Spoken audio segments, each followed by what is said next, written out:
Today on the Dad's Making a Difference podcast, I am joined by Paul Bauer. He is a certified master life coach and NLP practitioner who specializes in helping men transform their relationships and reignite passion in their marriages. With years of experience guiding men to understand the psychology of attraction and reclaim their masculine confidence, Paul equips them with proven techniques to overcome self-limiting beliefs, rebuild self-assurance, and master the art of meaningful connection. So whether you're navigating challenges in your marriage, looking to deepen intimacy, or simply want to show up as the best version of yourself in your relationship, Paul's insights are a game changer. You're going to get ready for an amazing conversation with Paul, and he's going to give you a hint, the 3 T's of what to do to get more attraction and more confident in your marriage. This conversation with Paul Bauer on the Dad's Making a Difference podcast starts right now.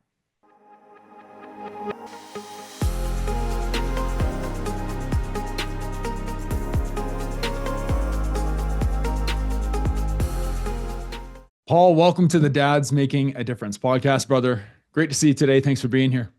Man, Cam, thank you so much for having me. I'm really looking forward to this conversation. Man, when we connected, it was last month on like a pre-call, introduction call, you were telling a little bit about your story and your background, and we're going to start there. But man, I was excited to be like, okay, we're going to have this guy on. And selfishly, I love learning from every one of the guests who come on. And I left that like 15-minute conversation being like, I want to learn more from this guy. And so I know the men who are listening to this are going to get a lot from this conversation. And I'm just excited for you to dive in. So why don't we start with that? Why don't we start with your story?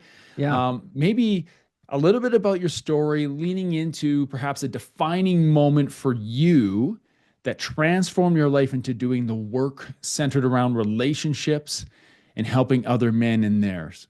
Yeah. I call that my Batman origin story, right? Because that every superhero had some adversity they had to go through that made them the person they are. So So what happened to me was I got married. I got married when I was 19. I was serving in the U.S. Navy, and I was always the kind of guy that was running for that white picket fence. You know, every girlfriend I had in high school, I'm going to marry this girl. Like, this is the one. This is the one for me, right? Well, same thing happened in the military. I meet this girl on leave. I go home, and I only knew her for about a week, and we spent the whole week together, just really clicking and vibing. I Twitter pated, fell in love, right?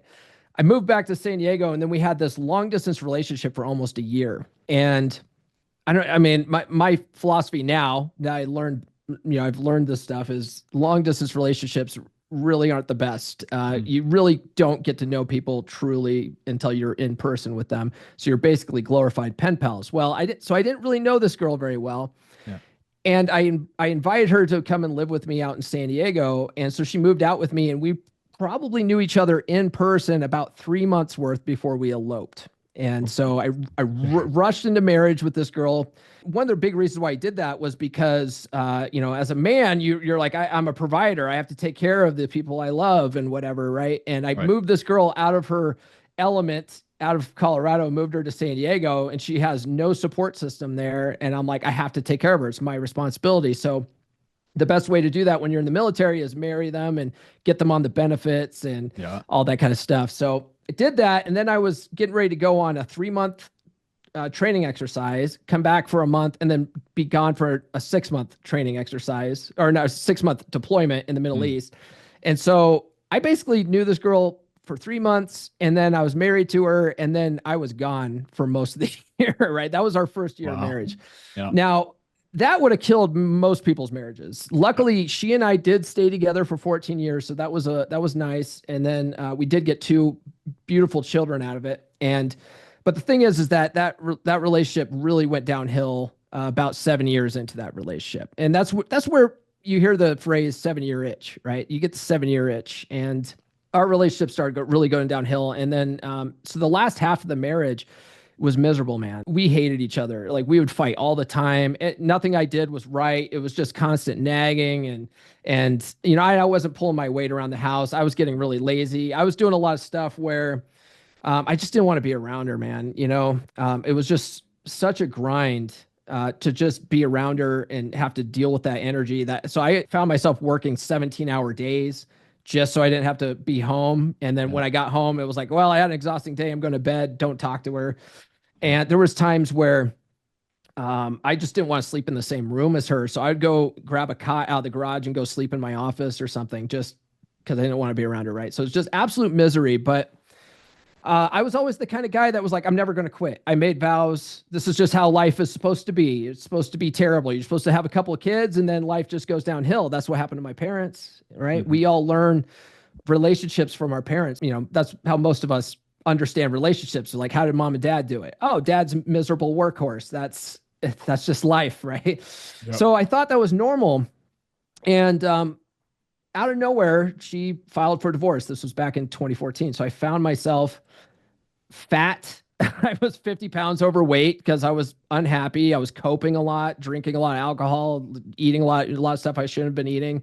So I gained a bunch of weight. And so I found myself single again this was back in 2014. And I had no idea what I was doing. I was floundering on the dating circuit. I had been out of practice for 15 years at this point. Right. And it's a totally new space. It's, dating apps now. Like, what is that all about? And so I just floundered for like 11 months. And then I met this girl that I call Red Pill Chick on my podcast. I always protect women's anonymity. Yeah. I just, they're innocent. So I met this girl I called Red Pill Chick, totally took pity on me, was a little bit of a chubby chaser, I say. And so she was nice to me, and I rushed into this relationship, just same old MO. But the thing was I just got out of my marriage, and I had fallen into complacency. That's really what happened, right? I'd fallen into complacency. I thought I'd reached a finish line, an imaginary finish line. And so I immediately get into this pattern with this new woman. Well, that relationship didn't last 14 years because I was already basically complacent once the honeymoon phase is over. And then when you're dating, 6 months to a year is the honeymoon phase, when everyone's on their best behavior. And then your true colors show out. So my true colors was a guy who thinks that once you get into a relationship, you don't have to try anymore. And so I ended up in this relationship, and this girl basically checked out 2 years, mentally checked out 2 years into that relationship. She was already done with my nonsense. And I thought everything was great, and 2 years after, so we ended up being in a relationship for about 4.5 years. The last little bit, the last 2 years, she was mentally checked out. She was sort of lining up her male orbiters, and all women have orbiters, guys at the office that chat them up all the time. And well, she starts lining up these guys, and she ended up, basically cheating on me with one of these guys. And she was acting so bad at the end of the relationship that I ended up breaking up with her. Right. And so I didn't know about the cheating thing until after, but I find myself back on the dating circuit again. This time it's 2019. This time I'm in shape because I got in shape in that relationship. I decided I wasn't happy anymore. So I lost all the weight, found out I could get dates like nothing now that I'm in shape. Yeah. Imagine that. when you're in shape, women actually like that. Isn't that fascinating? But one thing that what really was the epiphany, right? The transformative moment is that I couldn't keep these women around longer than 2 or 3 dates. And I just had this aha moment where I was like, man, what am I doing wrong with women? Yeah. My marriage failed. This relationship with Red Pill Chick failed. I can't keep women longer than 2 or 3 dates. I'm repelling women. What is my problem? And one of the blessings of that relationship with Red Pill Chick was that she was really big into audiobooks and self-help books. I had never read a single self-help book until I met her. And I go, you know what? I bet you there's some books on this. I bet you I could start studying this stuff. And so I just took a deep dive in just picking up every psychology book on attraction I could find. Some of them I've read on repeat multiple times. One of I call them my holy trinity of like dating books, right? I have How to Be a 3% Man by Corey Wayne. I've read that 25 times. Dating Essentials for Men by Dr. Robert Glover. I've read that like a dozen times. Atomic Attraction by Christopher Canwell. I've read that a dozen times. No More Mr. Nice Guy. I've read that a handful of times. And just studying this stuff and then going out and practicing it, I really started getting better, not only with dating, But I ended up in a really healthy relationship that I've been in for several years now with my girlfriend. I call her Nurse Chick, and it's been the most effortless relationship ever because I have the skills now. And a lot of people just, they're not given the skills to maintain a healthy relationship. And so it was a long process, a lot of working on myself mentally, working on my frame, working on my social skills, working on my overall physical health. Just there was a lot of work that went into it. And now I'm trying to help guys not have to go down that path, right? If there's warning signs when you're having relationship issues that most guys just overlook. They're like, my wife's being a nag. Well, that's a sign, that's something you need to look out for. But most of us ignore it until it's too late, and then we're quote blindsided by divorce. And it was like it's been something that's coming for a long time. You just didn't realize it. So I try to help guys avoid what I went through. That's amazing. What a story. I don't think there's many men who would go through similar experiences and then reflect on it enough to actually grow through it. Lots of guys go through similar type things that you went through, and then they just blame it on everybody else. Yes. But it's not me, it's somebody else, it's a situation, it's the woman. She was after money, she was after family, I wasn't ready. Like, we hear these things, but not many men will take that step away, be introspective and say, oh shoot, like the common denominator is me. Right. So let's work on it. And that was the shifting point for you, was being like, oh, hold up. This relationship didn't work. This relationship isn't really working. Something here in common, and that's me. So can I just ask you, like, a lot of guys aren't vulnerable enough to do that. To be honest with you, they're not honest enough with themselves to be a little bit uncomfortable and say, I need to work on something. How did you get there?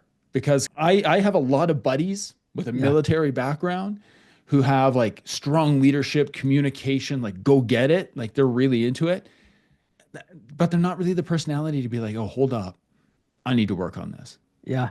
Well, that's funny that you mentioned that you have military guys like that, because I actually learned that in the military. Amazing. I have a lot of really good mentors in my life, and I've had over the years. And one of my mentors it wasn't a very long mentorship. It was in boot camp though. I had a recruit division commander named Petty Officer Logan. He was a PH-1 at the time. And that guy just was the most motivational guy I've ever met in my life. He used to, if you don't know what a PH is, that's a photographer's mate, which doesn't sound glamorous, right? It sounds like, oh, he takes pictures. Yeah, but this guy went through BUD/S, and he was sent on missions with Navy SEALs, and he would document missions. And so he had to not only carry all the same gear that the SEALs had to carry, he also had to carry all of his camera gear too.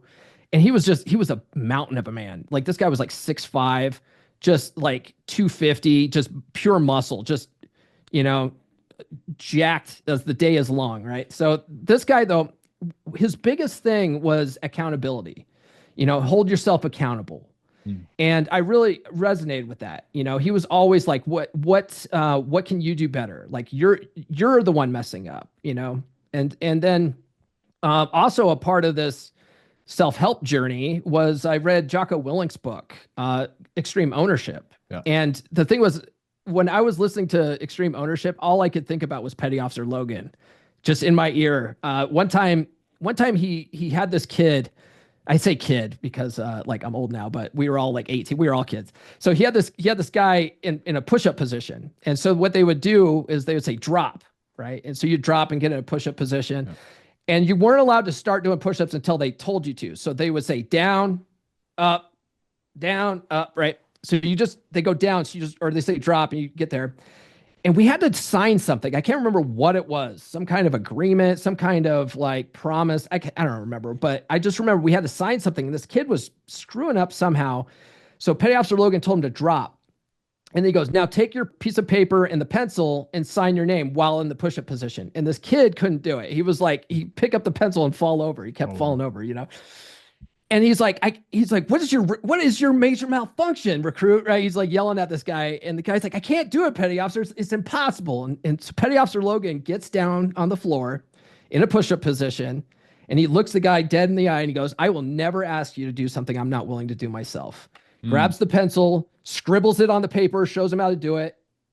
He shows him that you can take a step wider with your legs to sort of get into the one-handed push-up position. And he goes, watch this. Does it. He scribbles on the paper and he goes, now do it, recruit. So yeah, it was a lot of that, just, a lot of ownership. In my recent book I just released, I talk about my karate sensei, Fred Bodie, who was monumental in my mindset growing up. And he really had the idea of you have to be a leader, not a follower. And so I really internalized that as a young kid going into my teens, that I had to hold myself accountable. I didn't always practice it, especially when I was a dumb, high school student. But in the Navy, Petty Officer Logan really brought that back out. And then after the divorce and then the breakup with Red Pill Chick, I really had a lot of time to self-reflect, and I just sort of remembered all this type of stuff. And I was like, dude, you're doing something wrong. Like, what can you do better? And so that's really where I came from with that. And you mentioned that too. A lot of guys, they go through a breakup and they point the finger and they'll go into their next relationship and have the same problems, right? And that's exactly what I did. They'll go into the same patterns. And so what I tell a lot of these guys too, if even if they're at the end of what seems like the relationship's over, it's better to start working on it now while you're still in the marriage, because you working on yourself now will do one of two things. It will either fix the dynamic of your marriage and solve the problem, or if she's so checked out that nothing you do works right, that's cool. You've done the work on yourself. And now when you get out of this relationship and you go into your next relationship, you're better prepared for the next one. But most guys won't do the work. They'll just keep getting into their, next marriage. And we have a 50% divorce rate right now. It goes up even higher for second and third time marriages.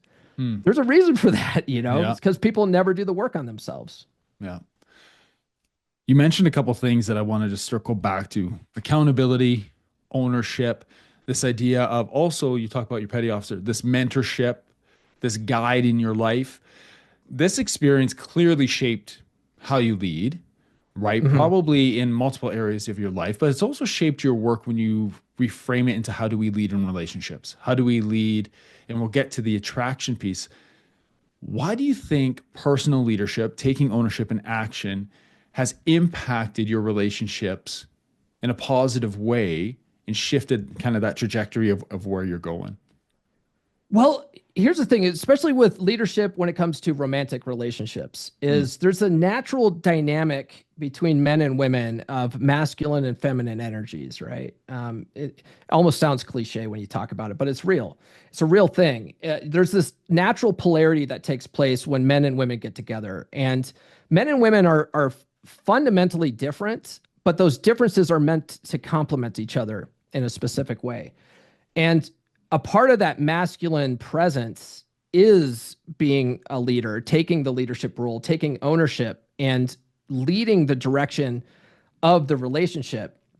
One of the sort of mental models I teach, my clients, is this concept of your wife really, she's not your partner. A lot of people like to refer to their wife or their husband, as their partners, and I can understand that. But I like my clients to sort of take a step back from that, because when you look at your wife like she's your equal partner, what tends to happen in a lot of our modern relationships is that men stop leading.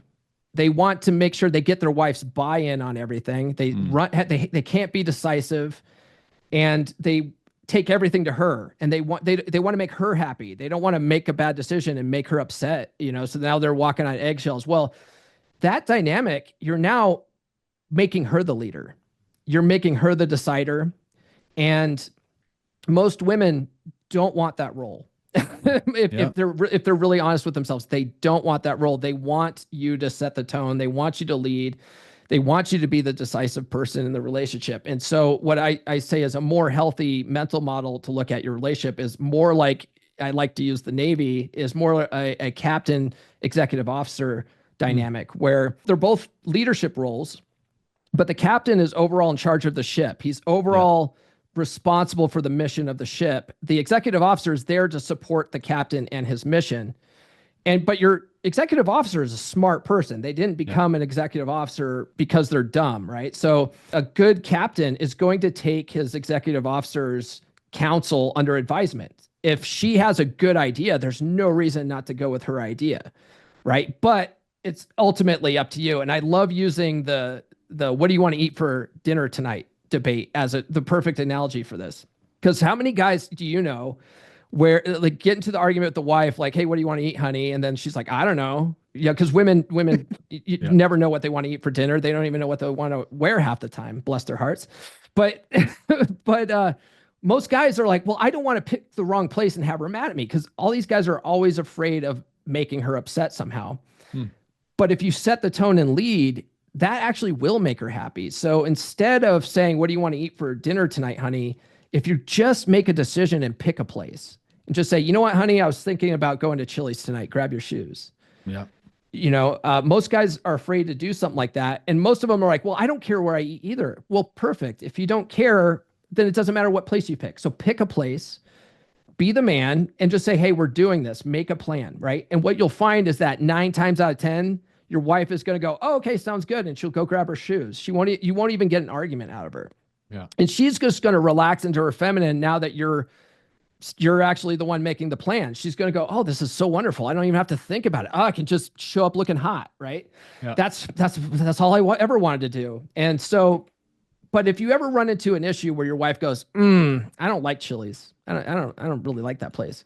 Well, then now she's your executive officer. Okay, well, executive officer, do you have a better suggestion? Right now you can take whatever she suggests under advisement. If she has a better suggestion, awesome. Let's go with your idea. Perfect. I love that place too. Let's go. But if she doesn't, if she goes, I don't know, I just don't like Chili's. Well, now you get to be the captain and you get to say, well, I'm going to Chili's. You're welcome to join me.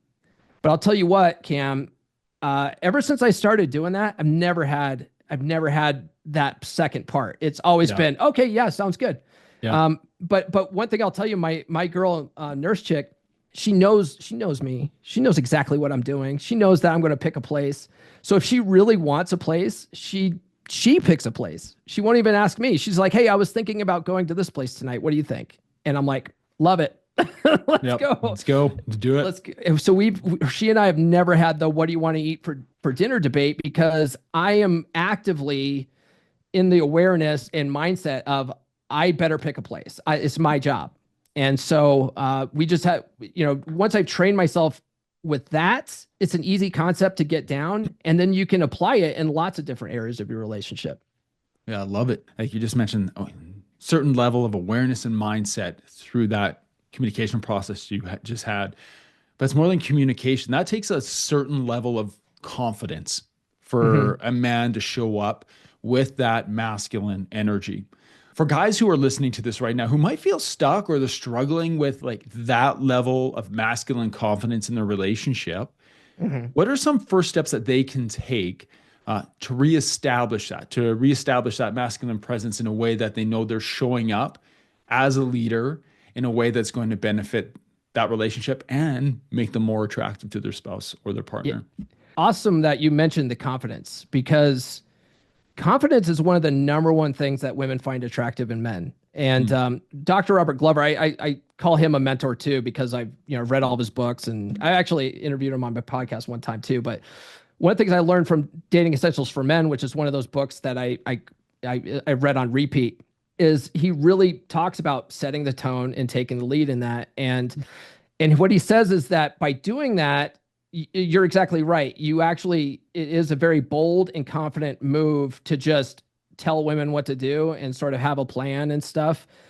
And that confidence, what he says is confidence to women gives them the same mental buzz that men get when we see a great pair of breasts. That kind of confidence, that's hardwired into them to really dig a guy that's a confident leader, because they need that. A part of their evolutionary psychology is to get a guy that can be a good provider, that can, be a protector, be a leader. All those types of qualities requires you to have some level of confidence. If you're going to go fight a lion, you got to be pretty confident, right? So So what is something that a guy can do? One thing that is pretty simple, and it's pretty simple to implement when you think about it. I like to talk about guys doing what I call the 3 T's, right? Tease, touch, and tell. So when you're talking to your girl, instead of asking her what to do or asking her what she thinks, or just tell her what to do, right? And you don't have to be a jerk about it, but you could be as simple as, "Hey, honey, can you go get me a beer real quick?" Right? Just something like that. And the funny thing is that you might think that she might go grab a beer and throw it at you, but most of the time women won't. Especially if you're just in the dating phase of a relationship, you tell her, "Hey, can you go get me a beer?" Or as she's on your way to your house, "Hey, do you mind stopping by the store and grabbing me a soda?" Right? Just something to test her ability to follow your lead. What you'll find is that a lot of women are happy to do it, and they actually feel better about the relationship when they're serving a man. Like when they are doing something nice for men, that gives them a buzz, and that actually gives them more investment and more buy-in to the relationship. And but the thing is that we're all trained in our modern day to not allow women to do nice things for us. Women want to do nice things for men that they like. So when a lot of times women will just naturally start doing nice things, and we'll say, "Oh, no, no, honey, don't do that. Let me do that for you." But if you just take a step back and let her, you'll find that she's going to feel more invested in that relationship when she's doing these nice things for you. So that's one thing, right? So that's tell. Tease is just playfully bantering with your girl. When she does something silly, like make fun of her for a little bit. And the thing is that women like that. They really like that dynamic of a guy who's sort of playfully teasing them. That's why one of the biggest things that guys fall victim to is women will sort of playfully make fun of them, or they'll try to change the plans, or right, they'll say something that might seem kind of mean, and the first thing that guys think is, "Oh, she's disrespecting me," and they'll yell at her, or they'll try to make excuses and explain why they're doing whatever. No, just don't take whatever she says seriously. Just like agree with whatever she's saying. If she says that you're kind of acting like an a-hole, just be like, "Oh, I know. Oh, I'm the biggest a-hole out there. Like just the other day, I won the contest for the biggest a-holes." Right? Just just really agree with what she says and amplify and sort of playfully tease back at her. What you'll find is that not taking whatever she says seriously lightens the mood a little bit, and then she feels more playful. That actually builds more attraction. That's one thing that guys can do. And then so we talked about teasing, telling, and then touching is the other T.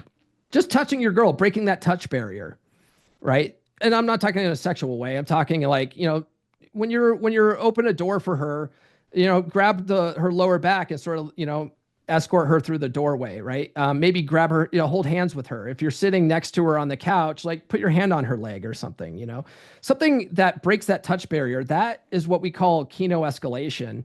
That it's a bold move. Like breaking that touch barrier is a bold move. It also creates a connection between the two of you that boosts her attraction. So those 3 things, tease, touch, and tell, that also creates what I call healthy emotional anticipation and tension. And that builds attraction up. And a lot of guys don't do that. They're trying to squash any kind of tension they have in their relationship. And anytime they might think she's upset or whatever, it's like they're trying to like, "Oh, we can't have this. We've got to try to keep her happy at all times." That actually makes her more miserable. She needs that tension. And so if you embrace it a little bit and have fun with it a little bit, that actually will make you a little more of appear more confident. And once you have fun with this stuff, you will be more confident because you realize, "Oh man, this stuff works." Yeah. I love it. I always like getting like, thanks for the 3 T's and diving into that. And there's guys listening to it be like, "Oh yeah, that doesn't work." Sometimes it helps to hear the to-do, like here's 3 things you can do. You work with men when it comes around attraction and relationships. Yeah. Give these guys like, what are some of the mistakes that you're seeing guys make that it's just like, you know what? Try to do these things that you just gave us. Yeah. But dude, like, here are the mistakes men are making. Don't make these mistakes. Well, I'll tell you what, there's basically 3 types of guys that come to me. And so when we talk about the captain executive officer dynamic, what ends up happening in relationships is you get what's called the dysfunctional captains, right? So you get the type 1 dysfunctional captain is a guy who he was that way. He was the leader. He was the guy who set the tone and leaded. He was, you know, he was a very alpha male type guy, and that really attracted her in the beginning. But then he fell on complacency, right? And so I would say when I was in my marriage, I was a type 1 captain. I was that guy who was like, you know, very ambitious, very go-getter type guy. And then when I got into the relationship, I was like, oh, happy wife, happy life. Just do whatever she says. And so what happens in that dynamic is that you're deferring to your wife too much. You're basically, she's basically having to take over everything and start doing duties in the house that she feels that you're supposed to be doing. And so she starts building it. It builds up a lot of resentment, you know? And so that's exactly what happened in my marriage. And I have a guy like that in my coaching program. We're halfway through and he's already turned the dynamic back. Those guys are the easiest ones to work with because all they have to do is get back to who they were in the beginning. Easiest guys to work with. Then you have a type 2 captain, which we call this the drunken captain and his nervous passenger. These guys are guys who are very indecisive. They can't make a decision for anything. They're really afraid of their wife's emotions, so they walk on eggshells all the time. And what happens is they basically become this neurotic mess. And their wife is sort of like, they just don't trust his leadership ability. He's not making them feel safe in the relationship, right? So I have one guy like that.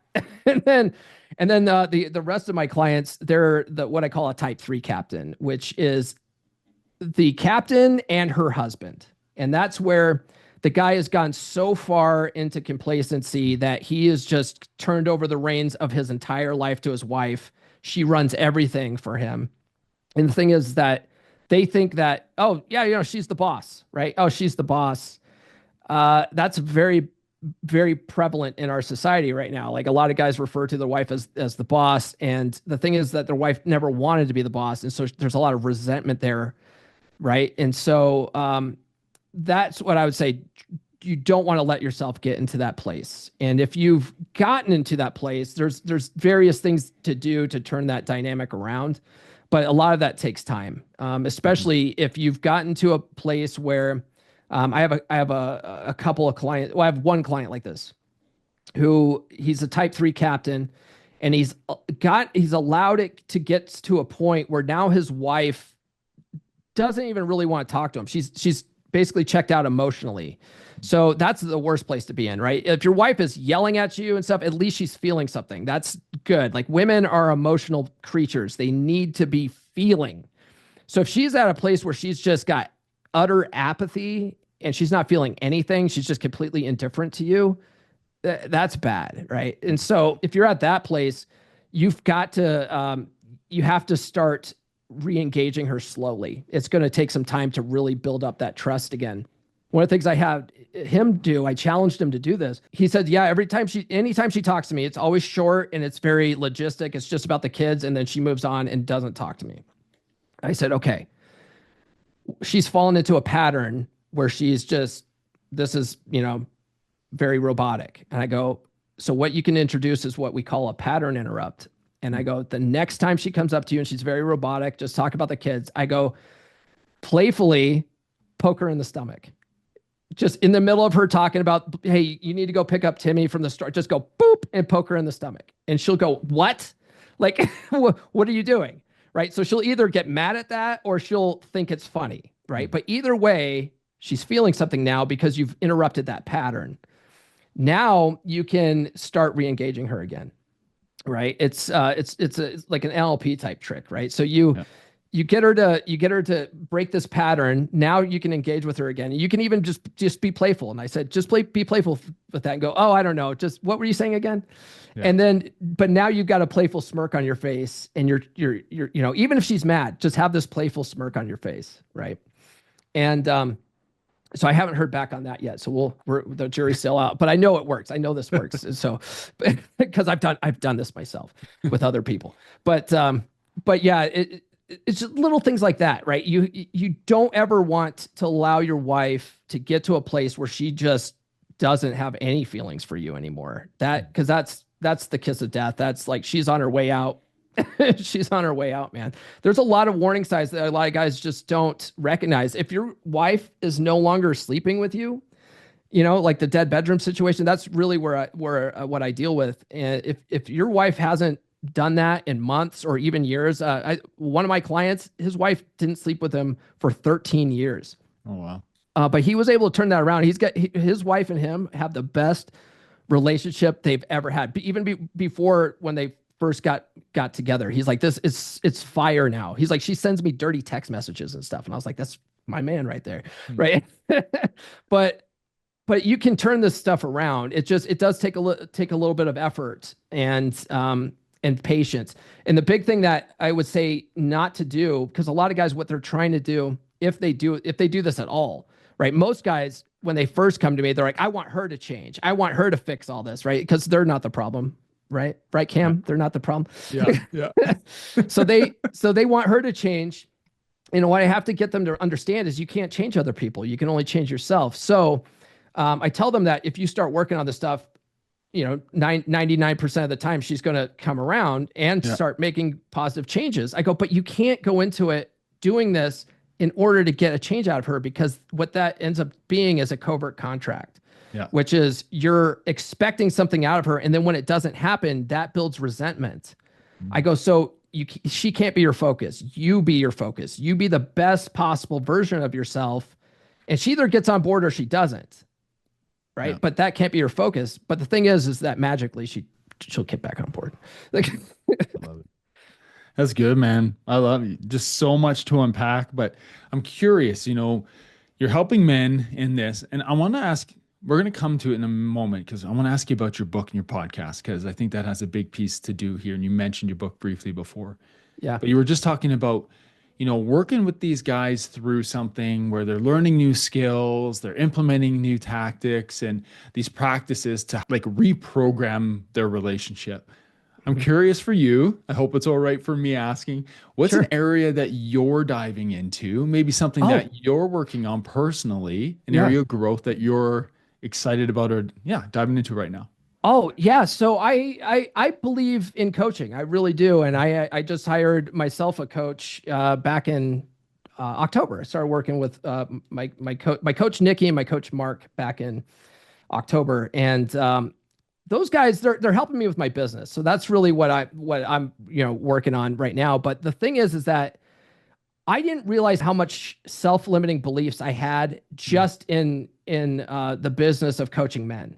Because I've been doing coaching for several years now, but it was more like a side hustle type thing, like, I hate calling it a hustle because these guys, you're dealing with people's lives here. Right. But it was like a side business that I was sort of doing because I'm passionate about it.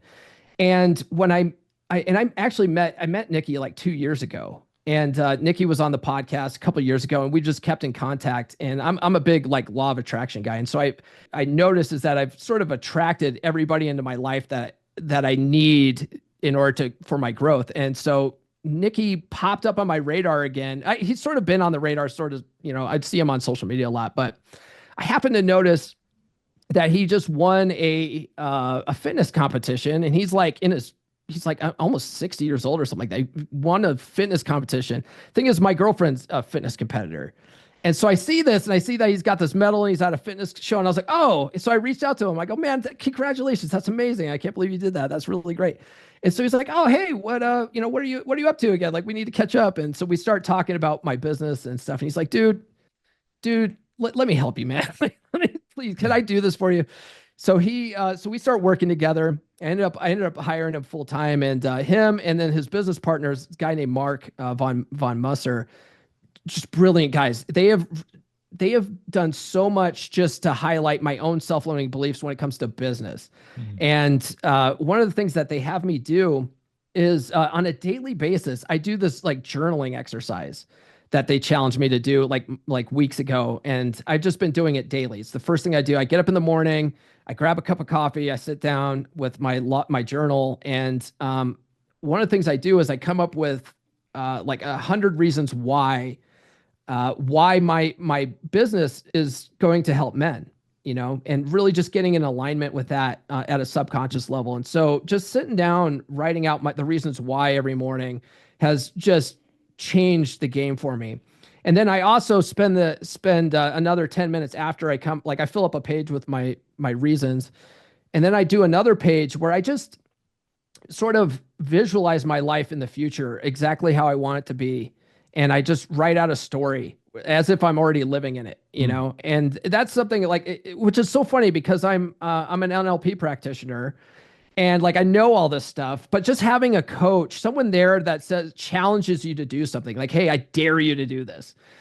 Most people won't do, like they'll read the material and they'll say, yeah, I have a fundamental idea of how this works. But if you don't have someone there pushing you, going, no, do this, and then following up with you, going, hey, did you do this? Yeah. That by itself is such a powerful thing. And so those guys have like just working with them since October absolutely changed my life. And I'm actually flying out to Toronto because Nikki's up in Toronto.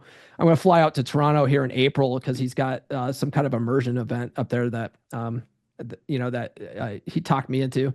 but it's like just working with them. It's so worth it. You know, it's when you work with a really good coach and they're able to highlight things in areas that you didn't even know that you were missing. Man, it's a life-changing thing. It's totally worth it. I really think most people, and I'm not even relationship guys, right? Like guys that they need to work on their business. Maybe they need to work on their health a little bit. Like if you just get a coach and work with somebody, you can get there so much faster. And you don't, and most people don't invest in themselves. Yep. Like they'll put money in the stock market, they'll buy gold, they'll buy Bitcoin. They won't put money in themselves. And putting money in yourself will pay off 1,000-fold. 100%. I love that. One of my coaches in the past, he always used to say, you have to be accountable to someone you deeply do not want to disappoint. And his name is Craig Ballantyne. I was just like, yep, 100%. Because if I'm just trying to do this on my own, I'm just wandering and it takes so long. So no, I appreciate you sharing that. Let's chat about your podcast. Your podcast, Come On Men, resonates so deeply with men. And I'm curious, why don't you share what makes your podcast stand out? Tell us about your book and where guys can get it. Yeah, well, we'll start with the podcast because that's how all this started. Part of my Batman origin story was I was reading these books and I ended up in a men's group. And that's so important for guys if you connect with other men, if you can do that, it's going to benefit your marriage so much. Most guys don't have friends outside their marriage. It's like, dude, your wife doesn't want you to occupy all of her time. Go hang out with the boys. Okay. I do recommend if you're married though, hang out with other married guys, and then also encourage your wife to go hang out with some other married women. Don't have her hang out with divorced women. That's bad news. Same thing with guys hanging out with divorced guys. Bad news. But if you guys can get with a good circle of guys, highly recommend it. So I started off in this men's group. It's called the 3% Man Group. We were all studying Corey Wayne's book, How to Be a 3% Man. And I was really active in that group. And I was sharing my date updates in there. I was like, hey guys, this works. This didn't, this other book worked better. And I was doing that so much that they invited me to become an admin. And this was all during COVID. So most guys, the guys who just like didn't care about COVID were like killing it on the dating circuit. It was awesome. And then the other guys that were too afraid to go out, they were just lurking and sort of taking notes and stuff. But they eventually made me an admin, and I got this epiphany because I had done podcasting and stuff years ago for various passions. But it always became work. But this was something I loved. I loved understanding the dynamics between men and women. And so I got this idea of like, maybe I'll do a podcast where I'm talking to these other guys about their journey. And so it started off as just a low-level podcast just for the guys in the group. And then after that, it sort of blew up because I got on TikTok, and TikTok back then in 2021 was like easy. Like I 30,000 followers overnight. It was crazy. And so the podcast started really growing from there. I started talking with other authors, started talking with, some of the top names in my niche, which is the red pill niche. Right. So there's guys like, I don't know, your audience would know of them, but guys like Rollo Tomasi and Dr. Robert Glover and Rich Cooper. I had a guy named Elliot Hulse on once. Elliot Hulse has like 2 million followers on YouTube and stuff. And so I just started really getting under the learning tree of these guys. And eventually Rolo ended up inviting me onto a Saturday show called Rule Zero, which is a pretty popular show for men in the red pill space. What I think really sets my podcast apart from other guys in the red pill space is I'm kind of I like to say I'm a beacon of light, because the red pill space gets a really bad rap. Guys like Andrew Tate came out of the red pill space, and we often get labeled as misogynists. We get labeled as, we hate women. And the thing is that there are a lot of guys that gravitate to the space because they've been hurt so bad in their relationship and they don't take any accountability. And so what I like to show guys is, hey, you can take this information that we give to you in the space, that, women's hypergamous nature, for instance. You can take that and you can complain about it, or you can understand how it works and use it to your advantage. So I try to show guys like, hey, how do you use this to your advantage to have healthy relationships? And so what I find is that a lot of guys that really follow the show, they came from some of these other channels because they were in a place of hurt, and they've sort of found their way to my show. And then I show them, hey, you can use this information for good. And they're like, oh, wow. And then they will either get into new healthy relationships that are thriving, or they turn, bad relationships dynamics around and they're thriving. And some of these guys have been with me for years. I have a men's group that called the Beer Club, that it's just a Telegram community, like $10 a month. Just guys that support the podcast. And some of these guys have been with me for years, and they've completely turned their lives around. I've got 2 guys in there that have cured themselves of type 2 diabetes, just being in the group, holding each other accountable, doing their workouts every day. And it's just awesome to watch, just trying to be a positive, beacon of light in that red pill space. And I have new episodes every Monday, Wednesday, and Friday. And then so being in that space, working with all these guys that have written books and stuff like that, really inspired me to write my first book last year. And then this year, a friend of mine in the space, his name is RP Thor. That's his real name, by the way. Thor Markinson. He calls himself Red Pill Thor. He wrote a book last year called, or maybe 2 years ago now, called A Dominant Masculine Presence. Phenomenal book. If you've ever heard of the book Boy Crisis by Warren Farrell, it's a New York Times bestseller. It really talks about the masculinity crisis going on in the West right now. But the problem with Warren Farrell's book is that the prescriptions in it are to really double down on what got us there in the first place. Basically, men are weaker now. Yeah, we don't have a dominant masculine presence. We're not taught how to have that dominant masculine presence. We're sort of taught to be vulnerable and weak and defer to your wife and all this kind of stuff. So a lot of guys are just, their relationships are failing because of it, because they don't know how to do this. Women don't even understand what's going on either. They're just like, I don't know what's wrong with my husband. He gives me the ick, right? And so Thor came out with this book like, hey, no, we do have a masculinity crisis, but the key to fixing this is teaching men how to be more masculine, not to, accept guys that are weak, right? And so he came out with this book, and this year he came out with this idea because he's fighting brain cancer. He really wanted to make this series himself, but he can't because he's fighting brain cancer. So he reached out to a bunch of us in the space and said, hey, I want you guys to write a series. And it's called the Essential Skills of a Masculine Presence series, based on the 7 principles of a masculine presence that he laid out in his first book. And so the 7 principles he lays out, I'll start with the letter P. Let's see, I think I have it marked here. Yeah. So physicality, psychology, presence, problem solving, prosperity, power, and passion. And so he goes, I want you guys to pick one of those and write a book about it. And I'm a big law of attraction guy. So I was like, if you get rid of the spirituality of it, if you get rid of the quantum theory, pseudoscience of it, what you're really talking about is reprogramming your paradigm, your subconscious mind, to align with whatever you want out of life. And so I was like, I'm going to do it on psychology paradigms and how to reprogram that to have a more dominant masculine presence. And so that's what the book is about. And I took things I've learned from my mentors, namely Mr. Bodhi, which was my karate sensei. He's a big factor in this book. And then another guy he was featured in the movie The Secret, Bob Proctor. Bob Proctor is another mentor of mine. I've learned like everything I know about law of attraction and reprogramming your subconscious mind and your paradigm, I've learned from Bob Proctor. So I sort of captured all of that. And then everything I know about the psychology of attraction with women, and I put it in this book so that men can start sort of having an awareness of what their current paradigms are. You know, what's not paradigms by itself aren't a bad thing. They're all they are is a series of habits that we've developed over time that we've sort of just run as a program. And 95% of what we do is habit based. And so if you're not getting the goals you want out of life, whether it's, you know, money, whether it's relationships, whether it's health, it's usually because of some kind of deep-seated belief in your head that you can't do it or that you shouldn't do it, or I don't really like that, you know, whatever, whatever you tell yourself that's keeping you from doing, achieving your goals.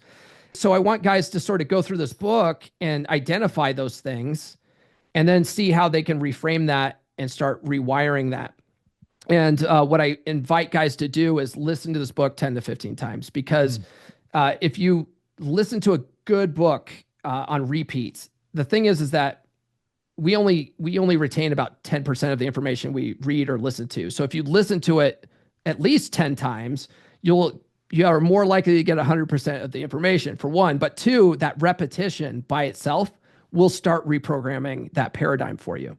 So there's sort of a method to the madness. And yeah, so it's so this is it right here, right? The Essential Skills of a Masculine Presence Psychology Paradigm, and it's available on Amazon and Audible. Cool. Thanks for sharing. Yeah. Paul, man, so much to unpack, lots of value. Appreciate you being here. If somebody wants to connect with you or learn more about you, where can they do that? Yeah. So what I would invite you guys to do, if you go to fixdeadbedrooms.com, that's my blog. And I put my podcast videos up there, but also blog articles that will actually give you tips on how to turn the dynamics around your relationship. There you can also find all my social media links. I'm on all the good platforms, you know. But also, if you guys, what I would like you guys to start off with is get the book, check that out, and then really go through it and do the practices in it.